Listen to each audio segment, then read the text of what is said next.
நேர்களை வணக்கம். நாடுகள் மார்ஷல் சிறப்பு நேர்காணலுக்காக நம்முடன் மூத்த அரசு உங்க சார் திரு பொன்ராஜன் இணைந்திருக்கிறார். வாருங்கள் அவரோட பேசுவோம். சார் வணக்கம். வணக்கம்ப்பா. தேர்தலுக்கு பிந்தைய கருத்து கணிப்புகள் எல்லாம் வெளியாகி இருக்கிறது.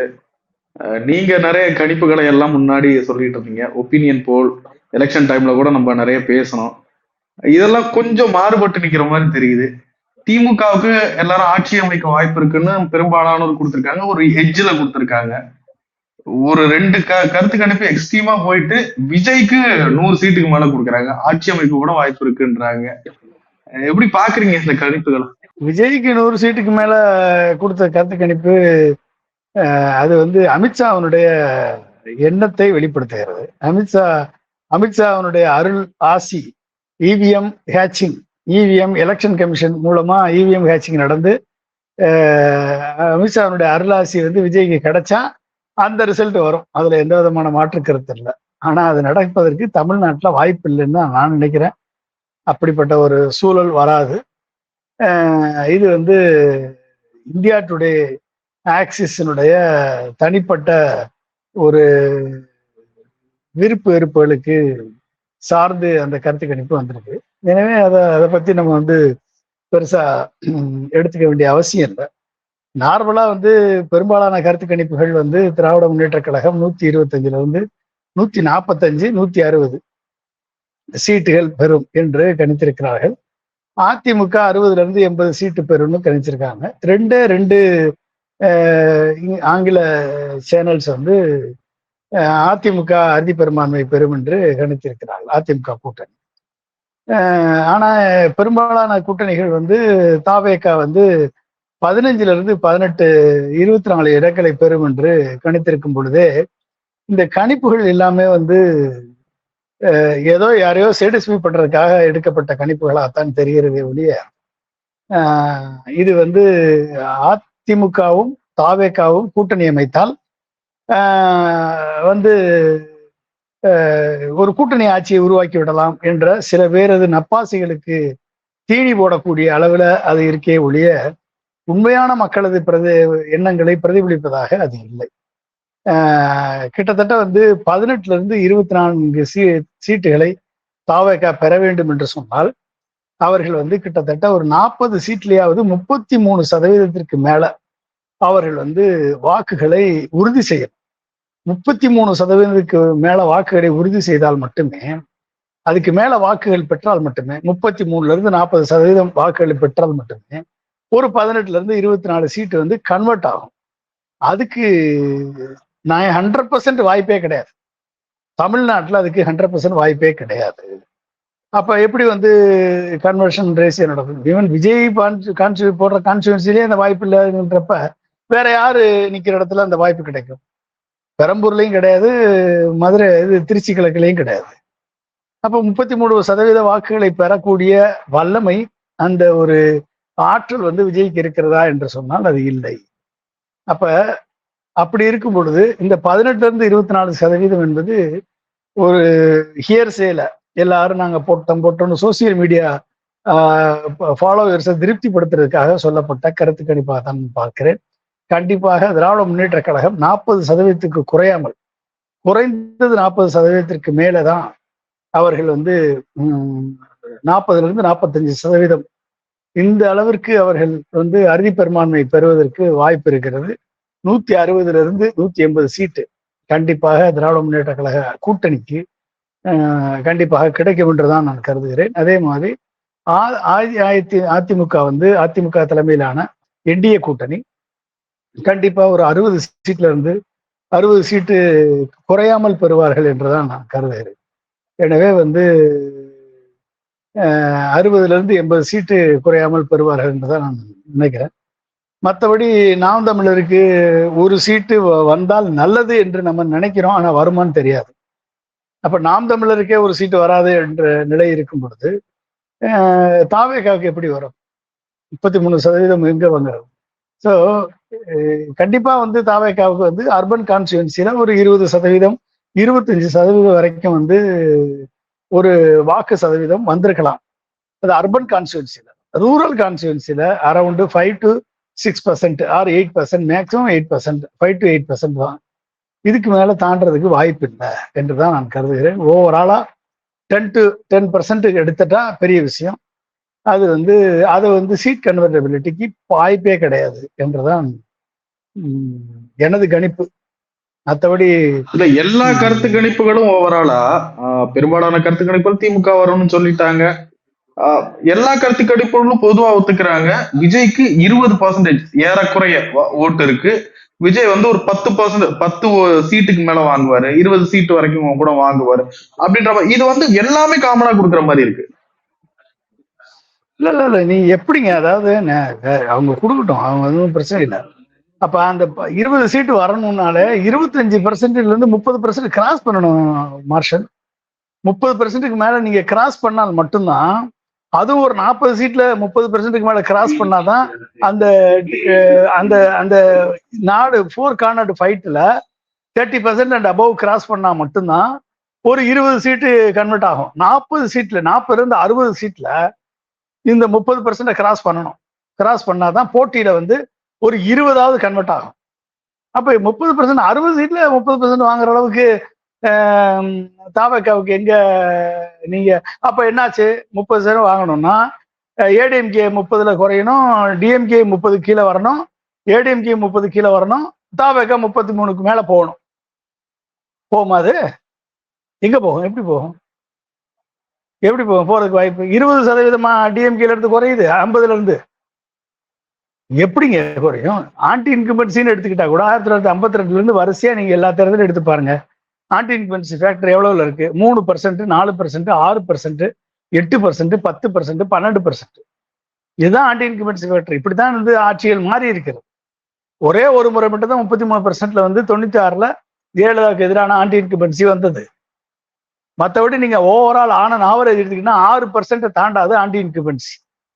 நீங்க 8% வச்சுக்கோங்க, ஈவன் 10% கூட ஆன்டி இன்கம்பன்சி கூட வச்சுக்கோங்க.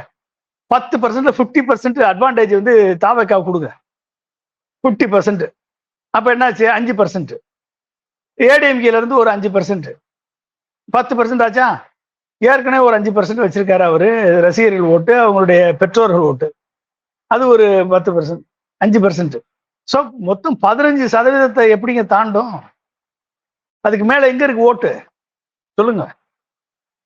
எல்லாரும் வந்து சோசியல் மீடியால வந்து நான் போட்டேன்னு சொல்லி எல்லாருமே கிரவுண்ட்ல போயிட்டு சாம்பிள்ஸ் எடுத்து ஒருத்தவங்க 2 பேருடைய கருத்துல நம்ம முரண்படலாம். இவங்க மற்ற நிறுவனங்கள்லாம் கடந்த முறை இந்த தேர்தல் கணிப்புகளை வெளியிட்ட நிறுவனங்கள் நிறைய முறை அந்த கணிப்புகள் எல்லாம் உண்மையாகி இருக்கு, அதெல்லாம் பார்த்திருக்கோம். கிரவுண்ட்ல போயிட்டு நிறைய நிறுவனங்கள் சாம்பிள்ஸ் எடுக்கிறாங்க. எடுத்துட்டு எல்லாரும் காமனா அப்படியே வெளியிட முடியாது இல்லைங்களா? எப்படிங்க வந்து சாம்பிளை போய் எடுத்தாங்க? எத்தனை தொகுதியில் எடுத்தாங்க சொல்லுங்க. எத்தனை தொகுதியில் எடுத்தாங்க? எத்தனை சாம்பிள் எடுத்திருக்காங்க? இவங்க சாம்பிள் சைஸ் என்ன? இதெல்லாம் வர்றவன்லாம் வந்து ஏடிஎம்கே ஓட்டு போட்டவன், டிஎம்கே ஓட்டு போட்டவன் வந்து வெளியே சொல்லிடுவானா ஓட்டு போட்டோம்னு? சொல்லுங்க. இது வரைக்கும் சொல்லியிருக்காங்களா மக்கள்? அதெல்லாம் ட்ரெடிஷனல் ஓட்டு மார்ஷல். ஒரு அறுவடை காலத்துல வந்து பயிர் வந்து அறுவடை பண்ற காலத்துல நீங்க அப்படியே டெல்டா பக்கம் போனீங்கன்னா தெரியும். அந்த காத்துக்கு சாயந்தரம் அந்த மாலை வெயில்ல வந்து பாத்தீங்கன்னா காத்துக்கு அப்படியே நெல் கதிர்கள் சூப்பரா ஆடும், நடனம் ஆடும். எல்லாம் நடனம் ஆடுறது அத்தனையுமே வந்து பதறு. பேசாம நெல்மணிகள் அதிகமா இருக்கிறது எல்லாமே தொங்கிட்டு கிடக்கும். ஓகே, அது ஆடாது. பதறுகளை வச்சு அறுவடையினுடைய அளவை கணக்கிட முடியாது. நெல்மணிகளை வச்சு தான் அறுவடையினுடைய அளவை கணக்கிட முடியும். எனவே வந்து சோசியல் மீடியால ஆடுறது, வெளியே வந்து சொல்றதெல்லாம் வச்சுக்கிட்டு எக்ஸிட் போர்டு சொல்லிருச்சு இதான் நடந்துரும் அப்படின்னு நம்ம நினைக்கிறதெல்லாம் வந்து இது சுத்த ஹம்பக். 40%க்கு கீழே எப்படிங்க திமுக குறையும்? அவங்களுடைய அலையன்ஸ் ஸ்ட்ரென்த் 50%ங்க. அப்ப 40%, 45% கிராஸ் பண்ணா 180 கிராஸ் பண்ணிட்டாங்கன்னு அர்த்தம். 40% கிராஸ் பண்ணா 160 கிராஸ் பண்ணிட்டாங்கன்னு அர்த்தம். 45%க்கு மேல அவங்களுக்கு ஓட்டு போலாயிருச்சு அப்படின்னா 180 to 200. 40% அவங்க அச்சீவ் பண்ணிட்டாங்க அப்படின்னால 160 அஷ்யூர்டு. இதுல எங்க நீங்க வந்து வித்தியாசம் இருக்கு? அப்ப 10% நீங்க வந்து மைனஸ் பண்ணா கூட ஆன்டி இன்கியூபன்சி திமுகல இருந்து தாவேக்காக்கு ஓட்டு பிரிஞ்சிருக்கு அப்படின்னு நீங்க சொல்லி 10% மைனஸ் பண்ணா கூட 40% நிக்கிறது டிஎம்கே. யானை படுத்தா குதிரை முட்டம்ல அது, சொல்லுங்க பாப்போம்.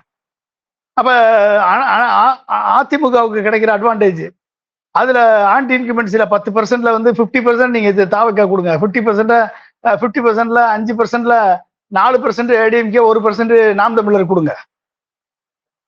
மிச்சம் இருக்கக்கூடிய அந்த 50% அமௌண்ட்ல வந்து எவ்வளவு போகும்?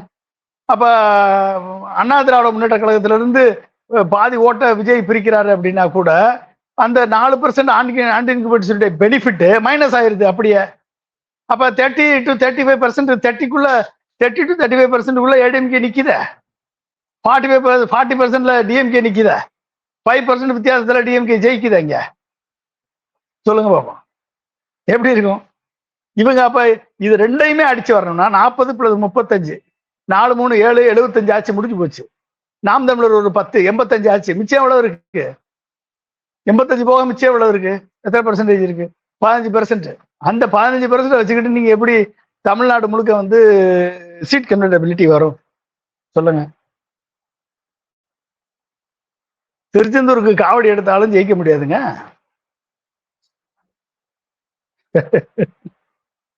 இல்ல, இதுல இன்னொரு விஷயத்த நம்ம கவனிக்க வேண்டியது இருக்கு. திமுக ஜெயிக்கும்னு சொல்றக்கூடிய கருத்து கணிப்புகள் கூட அந்த எட்ஜ்ல தான் சொல்றாங்க, அந்த மார்ஜின்ல சொல்றாங்க. 125, 130, 140 கூட்டணியா தான் கொடுக்குறாங்க. அப்போ திமுகவுக்கு சிங்கிள் மெஜாரிட்டி வருமா, அல்லது அது கூட்டணி ஆட்சியை தான் வைக்கும், இப்படின்ற மாதிரி ஒரு கேள்விகள்லாம் வருது. இங்க வந்து தொங்கு சட்டசபைக்கு வாய்ப்பே கிடையாது. தொங்கு சட்டசபைன்ற பேச்சே கிடையாது. அது வந்து தமிழகத்துல வந்து அதுக்கான அர்த்தமே கிடையாது.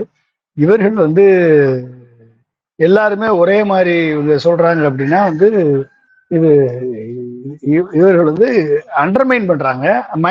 பர்சன்டேஜை வந்து இவங்க வந்து கூட்டி காமிச்சு 20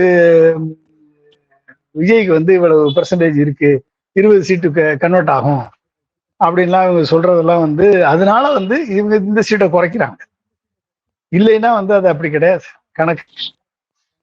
நான் சொல்றேன் 40% 160 and above, அவ்வளவுதான். 45% 180 and above. Okay, 50% 200 and above. இதுதான் கணக்கு.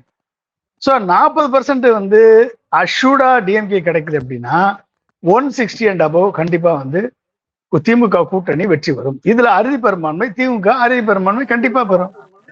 இதுல எப்படி நீங்க வந்து 145க்குள்ள நீங்க வந்து அவங்கள ஒரு 15 சீட் எப்படி குறைப்பீங்க? 20 சீட் எப்படி குறைப்பீங்க? அதுல எப்படி குறைக்க முடியும்? குறைக்கிறதுக்கு ஏதாவது ரீசன் இருந்தா சொல்லுங்க. ஏதாவது ஒரு ரீசன், ஏதாவது ஒரு காரணங்கள் இருந்தா சொல்லுங்க. ஏன் வேலிட் ரீசன் இருக்கணும்ல. இல்ல விஜய் வந்து எல்லா கருத்துல வெற்றி பெற்று விட்டார், தேர்தல் அறிக்கையில வெற்றி பெற்று விட்டார், தேர்தல் அறிக்கை அருமையான செயல்படுத்தக்கூடிய தேர்தல் அறிக்கையை கொடுத்துட்டார், மத்திய மாநில அரசியலை எதிர்த்து போராடுவதில் வெற்றி பெற்று விட்டார், சிறுபான்மைக்கு காவலராக இருக்கார், எல்லா அனைத்து தரப்பு மக்களையும் சந்திச்சு ஓட்டு கேட்டாரு. இப்படி ஏதாவது இருக்கா சொல்லுங்க. ஏதாவது ஒண்ணு இருக்கா சொல்லுங்க. எதுக்குங்க ஓட்டு போடணும்? 33% மேல மக்கள் 33% ஓட்டு போடுற அளவுக்கு விஜய் என்ன பண்ணிருக்காரு? இல்ல வேற என்ன எம்ஜிஆரா? இல்ல சொல்லுங்க. 33% ஓட்டு போடுறது தமிழகம் முழுக்க. இல்ல, நீங்க இன்னும் அந்த ஸ்டாண்ட்ல உறுதியா இருக்கீங்களா? விஜய் கட்சி ஒரு தொகுதியில கூட ஜெயிக்க முடியாது அப்படின்றதுல 10க்கு மேல சொல்றாங்க சார். வாய்ப்பே கிடையாது, ஜெயிக்கிறதுக்கு வாய்ப்பே கிடையாது. அப்படி ஜெயிக்கிறதுக்கான அர்த்தமும் இல்ல, ஜெயிக்கிறதுக்கான ஆப்பர்ச்சுனிட்டியும் கிடையாது. கருத்து கணிப்புகள் எல்லாம் எப்படி எடுக்கணும்னு நீங்க நினைக்கிறீங்க? ஒட்டுமொத்தமா புறந்தள்ளணுமா அல்லது ஓரளவு எடுத்துக்கலாமா? ஏங்க இது ஒரு ட்ரெண்டை காமிக்குது, அவ்வளவுதானே ஒழிய இது வந்து அப்சல்யூட்டா நீங்க வந்து இதை எடுத்துக்க முடியாது. 340 சீட்டு 400 சீட்டு ஜெயிக்கணும்னு தான் சொன்னாங்க மோடி. 240 வந்து எப்படி நின்றுச்சு? 400 சீட்டு தானே ப்ரிடிக்ட் பண்ணா எல்லா கருத்து கணிப்போம். 240 எப்படி நின்றுச்சு சொல்லுங்க. உத்தரப்பிரதேசம் மொத்தமா ஸ்வீப் பண்ணும்ல சொன்னா, எப்படி உத்தரப்பிரதேசம் மொத்தமா ஊத்திக்கிச்சு? ஏன் ஊத்துச்சு? அதனால வந்து கருத்து கணிப்பு, இவர்கள் எடுக்கிற கருத்து கணிப்பு எல்லாமே எக்ஸ்ட்ராபோலேஷன் தான், ஆக்சுவல் கருத்து கணிப்பு கிடையாது. எக்ஸ்ட்ராபோலேஷன் பண்ணி ஒரு சின்ன சாம்பிள் எடுத்துக்கிறது, அந்த சாம்பிளை வச்சுக்கிட்டு மொத்தமா எக்ஸ்ட்ராபோலேட் பண்ணி இவங்க வந்து கருத்து கணிப்புன்னு சொல்லிடுறாங்க. அப்ப அது அங்கதான் அவங்க ஃபெயிலியர் ஆயிடுறாங்க கருத்து கணிப்புல. சோ தட் இஸ் 0-0ன்னு சொல்லிட்டு இருக்கீங்க. அங்க தாவேக அமைச்சரவை பட்டியலே வெளியாயிருக்கு. வெர்ச்சுவல் வாரியர்ஸ், வெர்ச்சுவல் அவதூறு ஃபேக்டரி நடத்துறவங்களுக்கு வந்து வெர்ச்சுவலா பதவியேற்பு விழாவும் நடத்தி முடிச்சுட்டாங்க, அமைச்சரவையும் நடத்தியாச்சு, ஆட்சியும் 5 வருஷம் நடத்தி முடிச்சுட்டாங்க. 5 நாள்ல 5 வருஷம் ஆட்சி நடத்தி முடிச்சாச்சு. நடத்தி முடிச்சு எல்லா கோயிலுக்கும் போய் சாமி தரிசனம் பண்ணிட்டு வந்தாச்சு. இன்னும் அடுத்த தேர்தலுக்கு 4ஆம் தேதிக்கு ரெடி ஆவாங்க. இல்ல இப்பயாவது நம்புறீங்களா விஜய் எல்லா கோயிலுக்கும் போறாரு, எல்லா வழிபாட்டு தலங்களுக்கும் போறாரு, அவர் வந்து மத அரசியல் செய்யல, தேர்தல் முடிந்தாலும் உணர்வு ரீதியான அரசியல் செய்யறாருன்னு நம்ம புரிஞ்சுக்கிறீங்களா? நடிகண்டான்னு சொல்லுவாங்கல்ல, ஆஸ்கார் அவார்டே கொடுக்கணும்டா, நடிகண்டான அரசியல்ல நடிக்கக்கூடிய நடிகண்டானா அது அந்த அவார்டை வந்து விஜய் கொடுக்கலாம். இது வரைக்கும் எங்கேயாவது கோயிலுக்கு போய் நீங்க கேள்விப்பட்டிருக்கீங்களா? ஏதாவது கோயிலுக்கு போய் கேள்விப்பட்டிருக்கீங்களா? நடிகர் கல்யாணத்துக்கு, நடிகை கல்யாணத்துக்கு, நடிகை சீமந்தத்துக்கு, நடிகை நாய்க்குட்டி பிறந்த நாளுக்கு போயிருக்காரு ஒழிய இது வரைக்கும் எங்கேயாவது கோயிலுக்கு போய் கேள்விப்பட்டிருக்கீங்களா? ஏதாவது கோயில்ல போய் மண்டிக்கால் போட்டு முட்டி போட்டு நடந்து கேள்விப்பட்டிருக்கீங்களா? எலெக்ஷனுக்கு போய் நடந்தது திருச்செந்தூர் இது வரைக்கும் போய் கேள்விப்பட்டிருக்கீங்களா? திருச்செந்தூர் இவர் போனது இல்லையா? சிறுடி சாய்பாபாவுக்கு போய் பார்த்ததே இல்லையா? இது வரைக்கும் பார்த்திருக்காரு அவரு? இப்ப என்ன ஒரு ஜோசியர் சொல்லியிருக்கான், அந்த ஜோசியர் சொல்லி சிஎம் ஆயிருவீங்க நீங்க அப்படின்னு சொல்லி எவனோ ஒருத்தன் வந்து நல்ல காசை கறந்துகிட்டு இருக்கான். அந்த ஜோசியருடைய ஆலோசனையை கேட்டு, அதாவது மக்களை போய் பார்க்காதவன் கடவுளை போய் பார்த்து எப்படி ஜெயிக்க முடியும்?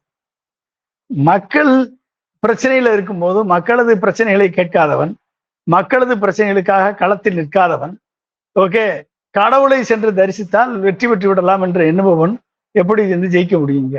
சொல்லுங்க. How is it possible? நடப்பதற்கு வாய்ப்பே கிடையாது. எப்படி நடக்கும்? இந்த நடிப்பெல்லாம் நம்ம பார்த்தோம் மார்ஷல், ஏற்கனவே பார்த்தாச்சு. இந்த நடிப்பு எல்லாம் பார்த்தாச்சு. இந்த மேடையில அழுகிறது, மேடையில வந்து ஆக்ரோஷமா பேசுறது, அப்புறம் பார்த்து திடீர்னு அழுகிறது, திடீர்னு கண்ணீர் சிந்துறது, திடீர்னு நிறுத்தி பாஸ் பண்ணி பேசுறது, இதெல்லாம் வந்து மோடி நம்மளுக்கு நடிச்சு காமிச்சிட்டாரு ஏற்கனவே. இவர் புதுசா நடிக்கணும் வந்து அரசியல நடிக்கணும் அவசியம் கிடையாது. ஓகே, அரசியல நடிக்கக்கூடிய நடிகனால் வந்து நீங்க ஒரு அரசியல்ல இவன் நடிப்பான், இவன் கூழ கும்பிடு போடுவான், இவன் குடிஞ்சு கும்பிடு போடுவான். அப்ப கும்பிடு போடுறவன், கூழ கும்பிடு போடுறவன், கால் சாஸ்திராங்க நமஸ்காரம் பண்றவன், இந்த அழுகிறவன், இவன் எவனையும் நம்பினாலுமே அவன் அத்தனை பேருமே வந்து நம்மளை வித்துட்டு போயிடுவான், இல்லைன்னா நம்மள ஏலத்துல எடுத்துட்டு போயிடுவான். அவ்வளவுதான், முடிஞ்சு போச்சு. இதெல்லாம் நம்புறதுக்கு தமிழ்நாட்டு மக்கள் ஒன்றும் வடநாட்டு மக்கள் அல்ல. ஒருவேளை மே 4ஆம் தேதி அன்றைக்கு விஜய்க்கு நெகட்டிவான முடிவுகள் தேர்தல்ல வந்தா நீங்க வரும்னு தான் சொல்றீங்க. தாவேக தொண்டர்கள் அதை எப்படி எடுத்துப்பாங்கன்னு நினைக்கிறீங்க சார்? ஏன்னா மற்ற திமுக தொண்டர்கள் பத்தி நமக்கு தெரியும், அதிமுக தொண்டர்கள் பத்தி நமக்கு தெரியும், கொஞ்சம் முதிர்ந்தவர்கள், இவங்களாம் கொஞ்சம் இளைஞர்களா இருக்காங்க, எப்படி எடுத்துப்பாங்கன்னு நினைக்கிறீங்க?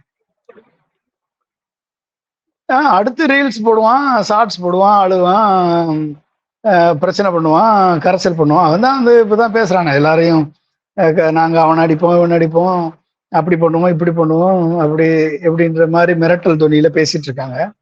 அதனால வந்து வெற்றி தோல்விய வந்து எடுத்துக்கொள்ளக்கூடிய பக்குவம் அவர்களுக்கு இருக்கான்னு நம்மளுக்கு தெரியல. அந்த அளவுக்கு எல்லாம் அவங்களுக்கு இருக்க மாதிரி எனக்கு தெரியல.